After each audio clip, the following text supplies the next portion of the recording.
All right, today I'm in the woods to hopefully help you progress your jumping skills. Got a few tips. I'm going to talk about some of the most common mistakes and how to avoid those as well. So let's get to it. We're going to get into it and talk about one of the scariest things about jumps, and that is the old buckaroo, getting kicked over the bars. But before I do that, make sure you hit that subscribe button. That helps us out, and even hit that like button. It gets this video out to more people. Right, getting bucked over the bars, or even just that feeling of getting pushed forward, it's really scary. I mean, I've done it loads of times, as it probably won't come to surprise you, Mr. Crash Guy.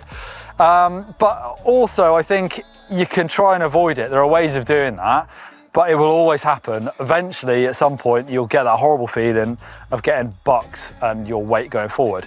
But it's normally because you haven't been strong enough on the takeoff, and it'll send the weight forward. So either you're riding a bit tired, maybe your legs are tired, or it could be to do with bike setup, which I'll talk about in a second.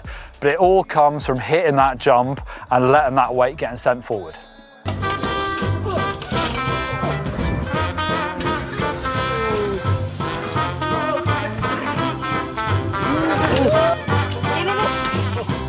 So why does the weight get sent forward on jumps?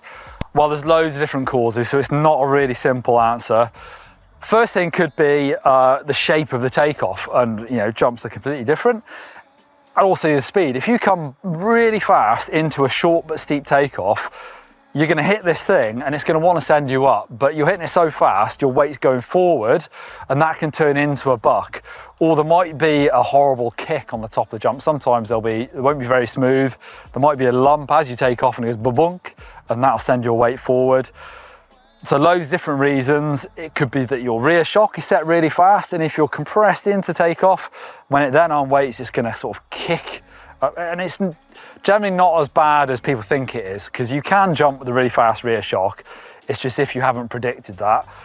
Also, where your weight is on the bike, if you hit a jump and you send your weight forward as you take off, obviously that's going to send you forward. But the opposite can be true as well. If you come flying into a jump with all your weight on the back wheel, it's going to do an extra hard compression of the rear end of your rear shock if you're on a full suspension bike, and that can send you forward as well. But actually, it's the fear of going over the bars or getting bucked on a jump. It's a natural thing to be scared of. It's not a nice feeling. And I still do it occasionally, but generally I can recognise what mistake I've made when it happens. And for me, a lot of the time is maybe I've got tired legs and I've hit the jump and I've let myself compress too far in, and then I've not reacted on the takeoff, and then I get bucked up and forward. So any big mistakes in the air, you should definitely go back and look at what happened on takeoff. So if you're getting bucked, or even the dead sailor, when you get a horrible feeling of taking off and you're going all stiff and the bike is going a way you don't want it to. So normally it's going sideways in the air and you don't feel like you've made it go sideways. Always comes from a mistake on the takeoff. So how do you take off and what do you do in the air? Again, it's it's not as simple as it sounds, because it depends on the shape of the jump, but we'll start with this takeoff here. This is quite a long tabletop. So yeah, you should probably start with small jumps, but I think for this video, it's going to be good to use a bigger jump, because it's going to give you a more exaggerated version and show you simpler, or more simply, should I say, what actually is happening on the takeoff and in the air. So I'm going to ride into this, and to begin with, I'll use my judgment, I'll go a little bit too slow and show how you can make height to clear the jump. Obviously, if you go too slow and then don't make any height, you're going to land on the top in the middle on a tabletop jump.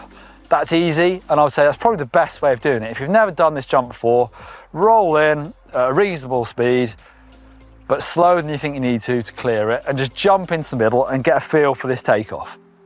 All right, so I can tell from hitting it a few times now that it's quite a mellow takeoff for how long the jump is. So either I need a lot more speed or a lot more height to get over to the downside.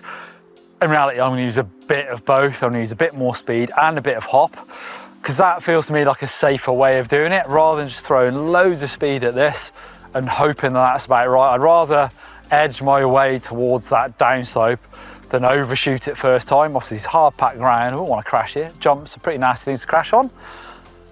But the speed you can get for this jump isn't, that simple to find, because actually this is in a trail with other jumps before it. So whatever happens on the jump before it is going to determine actually how much speed I've got. And then I need to determine how much height I need to make to clear this jump. And that only comes from experience. I'll know as I come into this upslope, I'll look to the landing and then I'll judge how much pop I need to make to get to that landing. And I'll talk about how to make that pop in a second.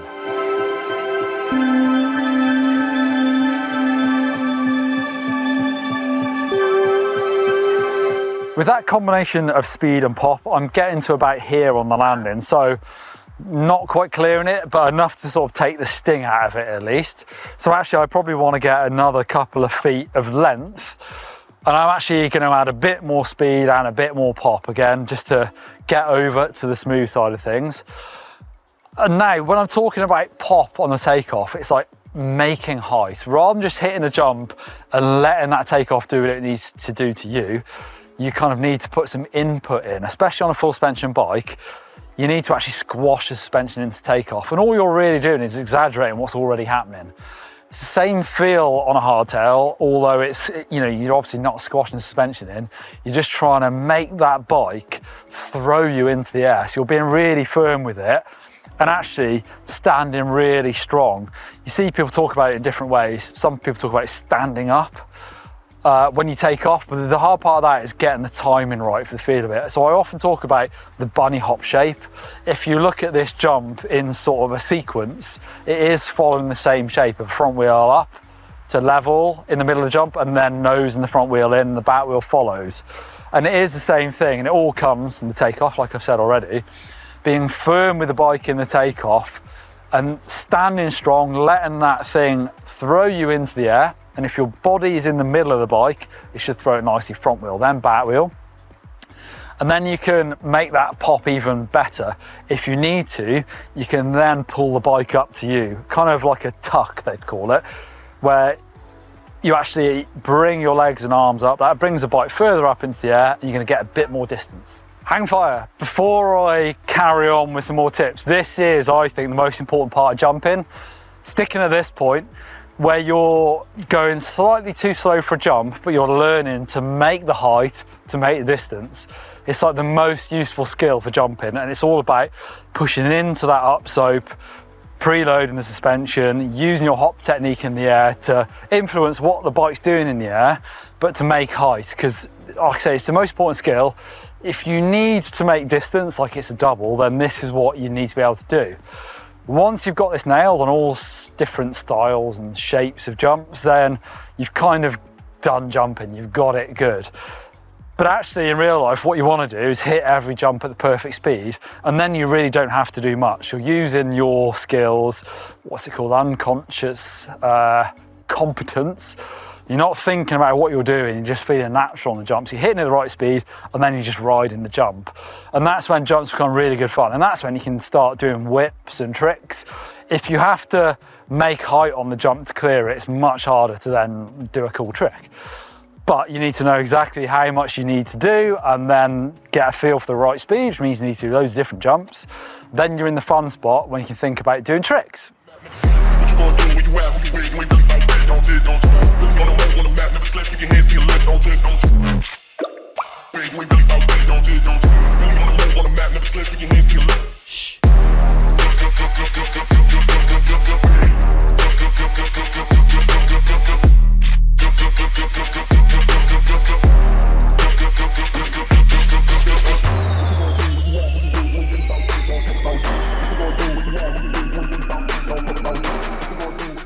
The next skill to learn on jumps is then how to squash them. And I think the best way of thinking about this is imagine there's a low ceiling in here, and if you jumped it, even at normal speed, when you don't have to do anything, you're going to clear it, you're going to hit your head. And if you make height in the jump, you're going to smash your head.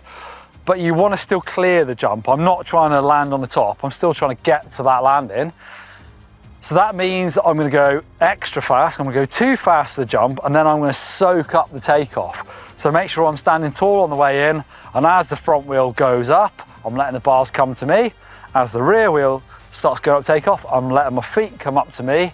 So as I come off this takeoff, I'm quite squashed to the bike, so I've taken out the kick of the upslope, And that means I'm gonna go too fast, but still catch the smooth landing. And to do that on this jump, I'm gonna have to go really fast. It's super long, but you'll probably see it on the jump before, because I'll need to squash that to make the speed for this, but I'll see how it goes.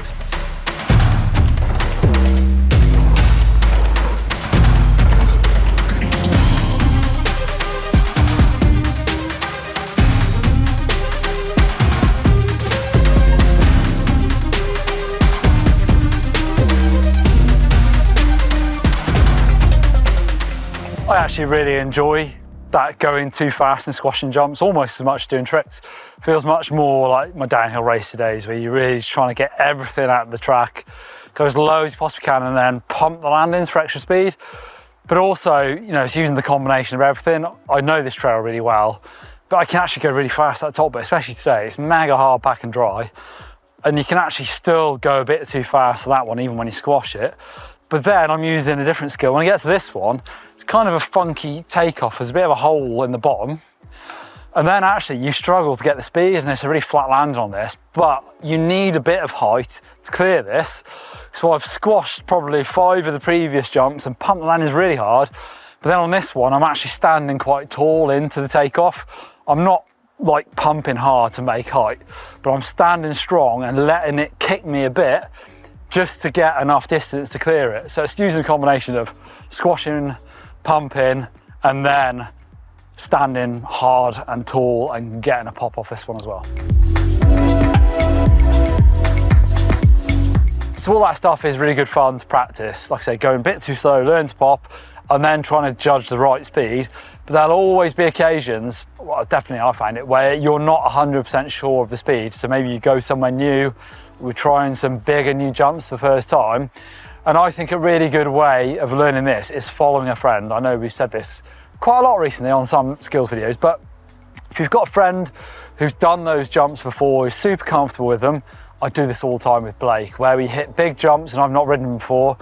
Blake is better at just getting that judgment right first time. So I'll let him do the jumps and then I'll follow him in, and I can trust him that he's got it right. We do ride in a quite similar way, I think, on jumps. He does go probably a bit higher than I do on jumps. He likes to pop stuff and do tricks. So I can maybe think that sometimes I'll actually be traveling a bit faster than he is because he goes higher. But I just know his style. I know I can follow him, and I know that he's not going to make a big mistake. So definitely follow a friend if they've got those jumps down already.